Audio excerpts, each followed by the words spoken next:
Since 2015, North Jersey Villages has been introducing the village concept to Bergen County senior service providers and residents age 60 and over. The village concept NJV has been introducing is a grassroots effort of neighbors helping neighbors. This village concept provides commitment, purposeful engagement, as well as structure and security for those seniors who choose to age at home but not alone by choosing to become members of such a local virtual village. North Jersey Villages Incorporated is a not-for-profit organization managed by an actively engaged volunteer board, advisory team, and IT volunteers. North Jersey Villages has been able to develop with Timothy Lewing, NJV president, offering Berkeley College resources as NJV's back office. In addition, the Lewing Family Foundation has been the benefactor that has encouraged the NJV Village Hub to reach into the community before and during COVID with programs like those featured in this video. In 2019, Kathy Kuzma, Executive Director of the NJV HUB Village, spoke at a public hearing of needs of older adults in Bergen County. She addressed how the village movement can help. Residents over age 60 now make up more than 25% of Bergen County's population. With that population expanding and living longer, aging in place has become the rallying cry for those who resist moving into senior housing or retirement villages. Over 350 neighbor-to-neighbor virtual villages throughout the United States have become increasingly vital for such older adults, those who want to age in their own homes or in affordable housing in their community. A member of one of those villages relates how she plays bridge with her friends, volunteers at church and for charities.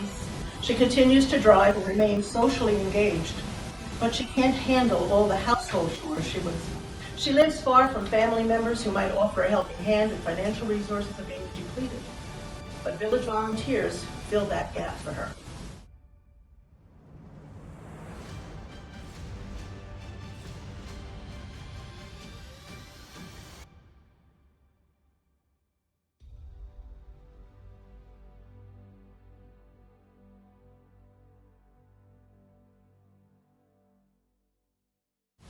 These grassroots efforts start with those who feel that they don't know their neighbors well enough, and they care enough about worrying about people falling through the cracks. These grassroots villages start with people who already help older adults and worry about what's going to happen when they're not around. Other organizational efforts are motivated when one member of a group that meets regularly suddenly becomes ill or has an accident. And overnight, their life changes. Who can help and when?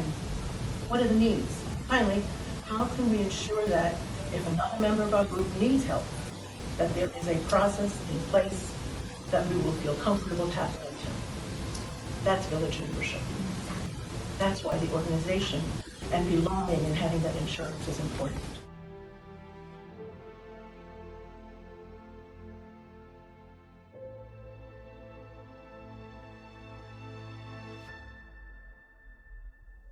Planning your advance directive starts with a conversation, right? So it may not be one of those conversations you like to have, but it's vitally important for you and your family.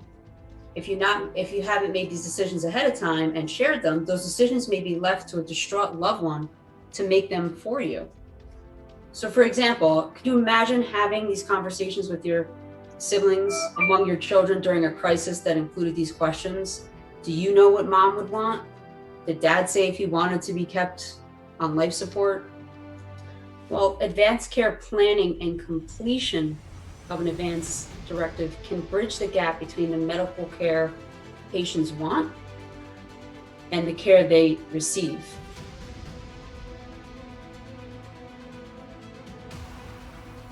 Is really very simple to use, and it has a spirit about it that is just allows you to express who you are and what you would like your family to know about you.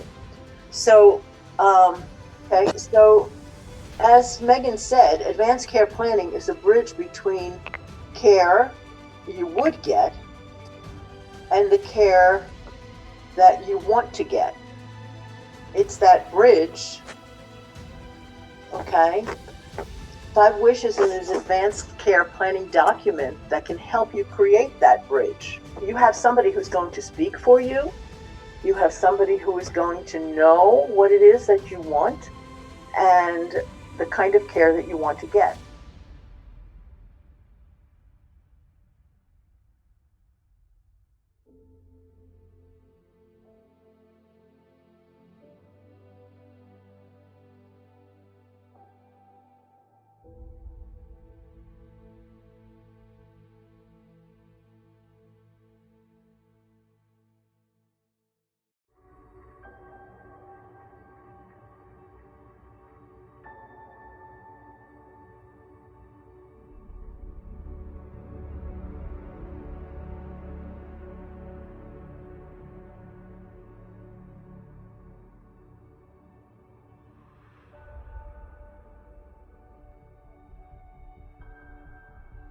Lending a helping hand is the village's lifeblood.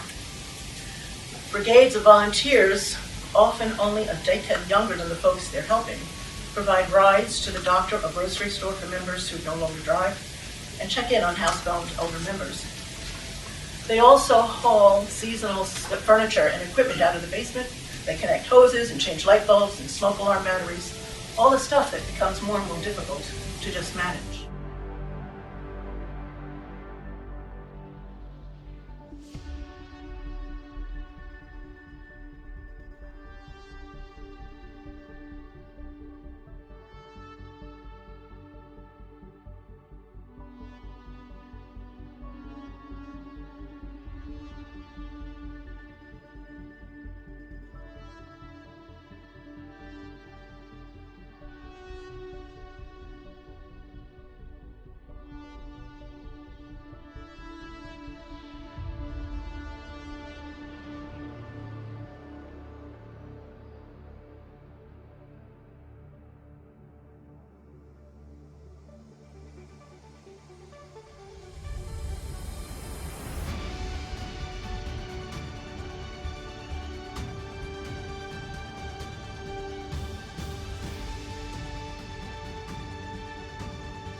Each village has its own character and structure, working with existing organizations and services and filling in local gaps, never duplicating what's already there. Each village identifies its own governing board, and based on the cost of operations, what the gaps are in that community, what the needs are, they decide what the charges, the membership fees are.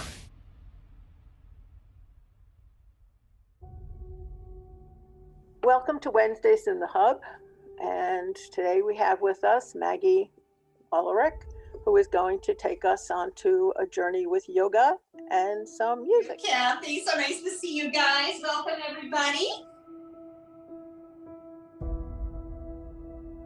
My name is Dennis Nolan. I'm an investigator for the Division of Consumer Affairs. Protect your information at home. You may have nurses' aides. You may have people coming to home improvement to work on your house. You may have an emergency and have utility people in. You may have salespeople coming.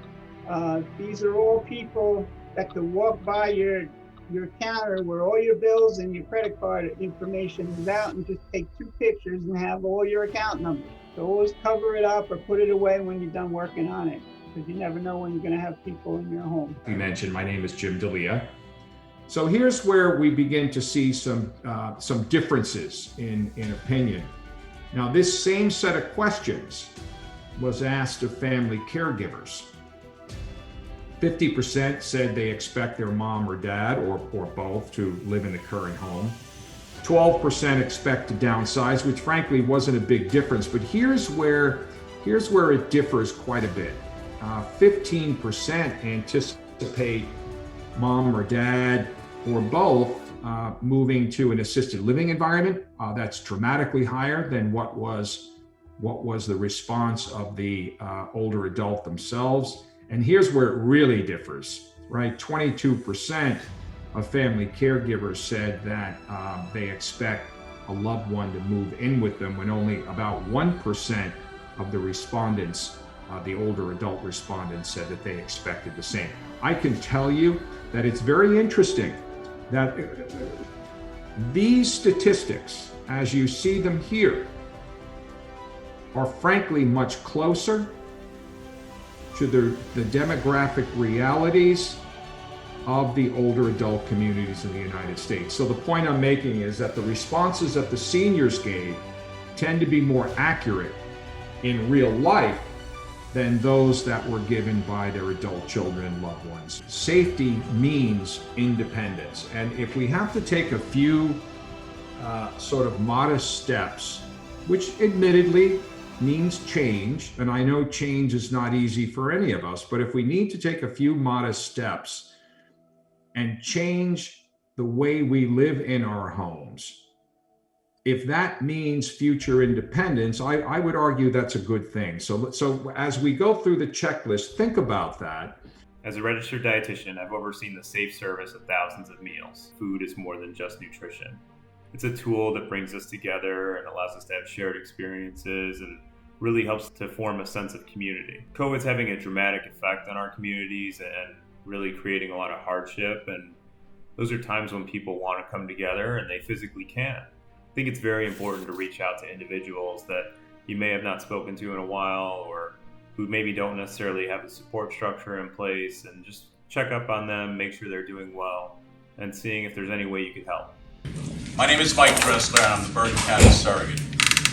If my annuities and IRAs have designated beneficiaries, and if I have no preference as to who receives my personal possessions, can I simply provide a signed statement that I want the equity in the residence, balances in bank accounts, and positions in equity trading accounts be divided equally among my children, rather than have a last will and testament? Okay, let me take that in two parts. Number one, the IRAs and things of that nature, life insurance, they're contractual obligations. They do not pass through a will if there's a beneficiary.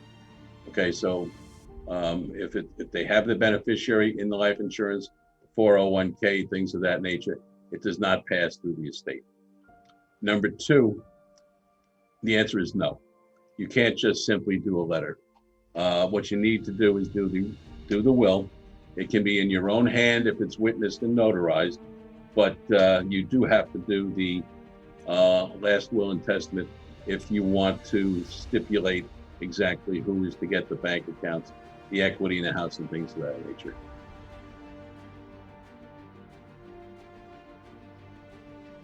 My thoughts are, listen to the scientists, be wise, definitely wear a mask, no matter what.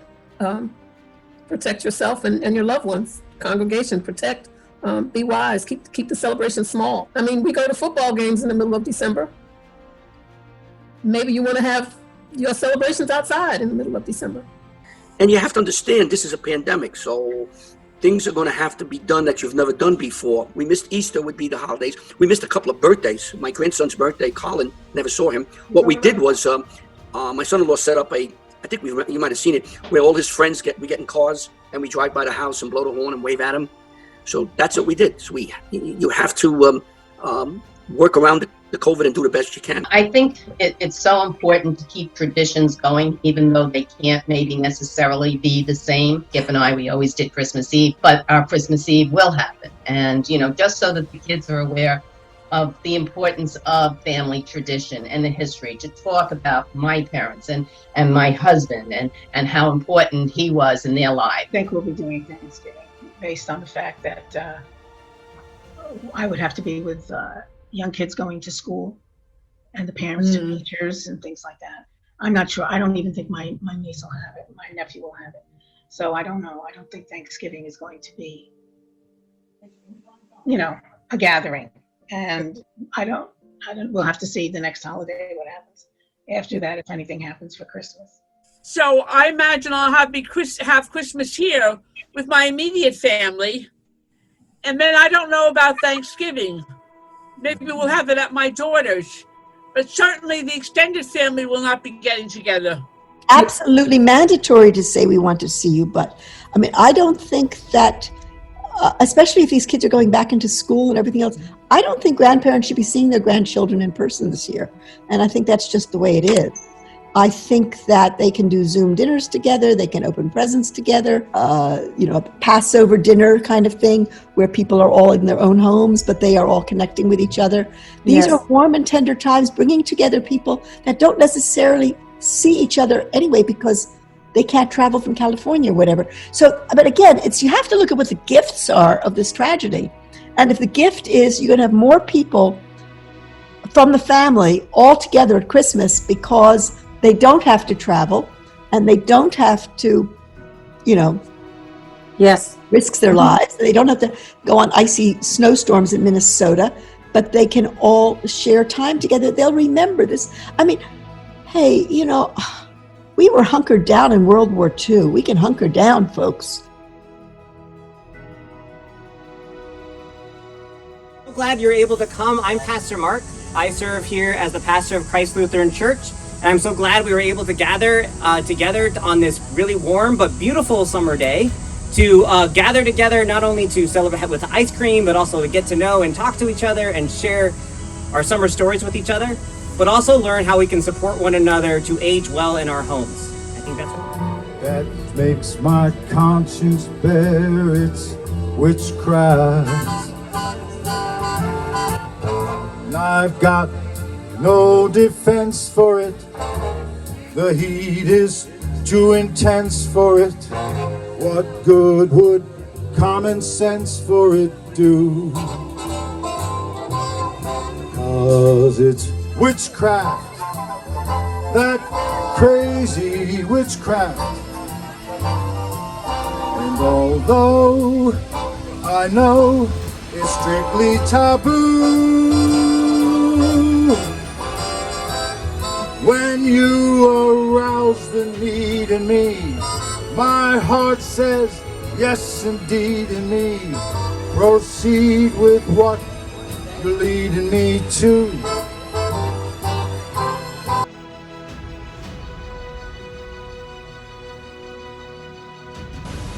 Some villages also function as lobbying groups, advocating for public improvements like sidewalk curb cuts and other age-friendly policies. Although sufficient affordable housing in Bergen County is not on the horizon to accommodate the growing numbers, learning about co-housing, shared housing models could open the doors for some older adults. Education is a key factor in the village movement. Most villages offer referrals, helping members connect with discounts at local businesses, vetted care providers, and other senior services. And for many, the social activities, the book groups, the lectures, the museum visits are the most popular draw. When your best friend dies or moves away and it's a Saturday night, a local village lets you meet new neighbors with whom you can enjoy a movie or a play.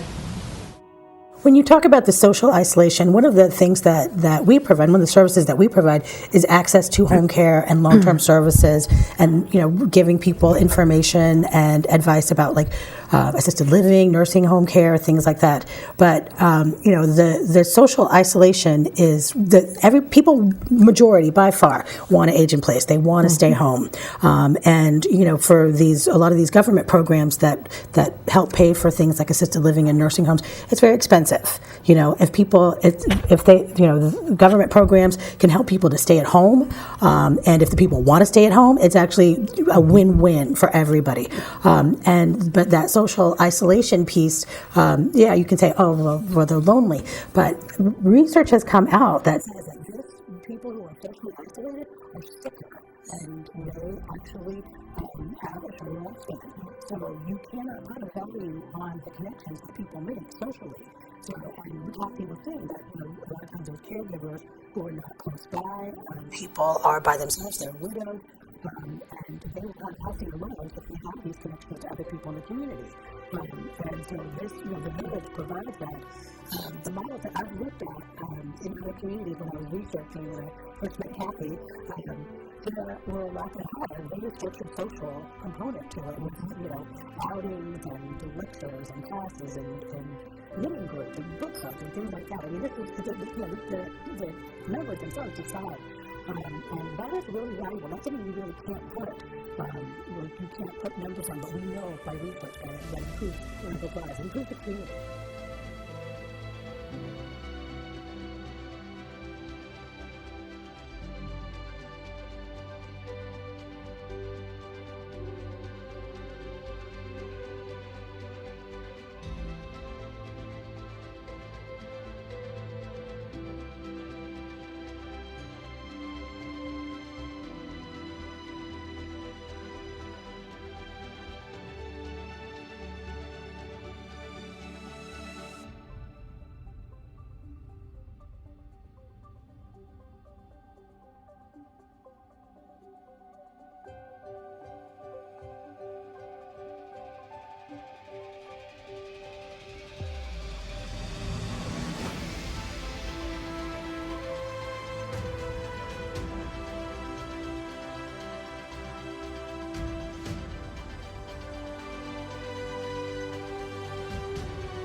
Local senior centers have activities, but many retirees shy away because baby boomers don't want to think of themselves as seniors.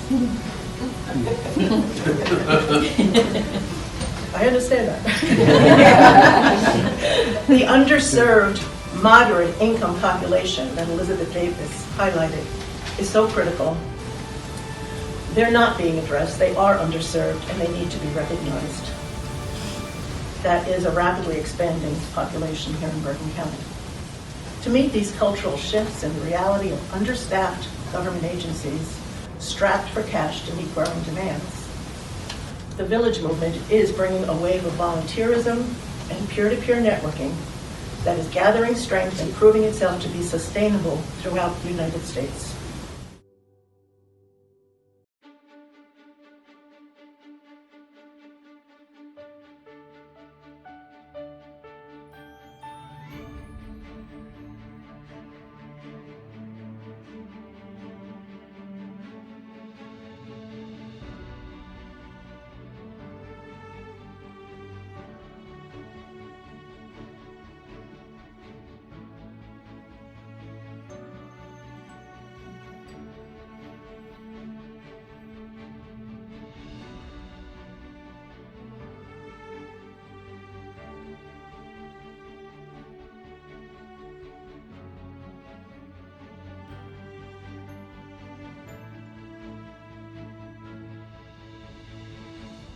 Since the onset of COVID-19, the NJV HUB Village has offered free memberships to all Bergen County residents age 60 and over, giving them access to the NJV website featuring weekly information updates and online events to be viewed from home. The NJV website events feature continues to provide a weekly calendar researched by NJV team member Liz Brueck. The events feature offers a broad variety of online, YouTube, and live events in and around Bergen County that might be of special interest to older adults. NJV is celebrating the 20th anniversary of the Village to Village network because each developing village, like the NJV HUB Village, is benefiting from existing villages who share what worked and what didn't work as they grew. For 20 years, the Village to Village network has been collecting the documents and tools used by existing villages in different types of communities. Developing villages do not need to recreate what has already been created.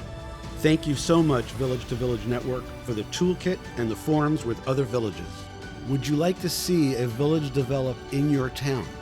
Learn more about the Village to Village Network and North Jersey Villages on the NJV website, northjerseyvillages.org.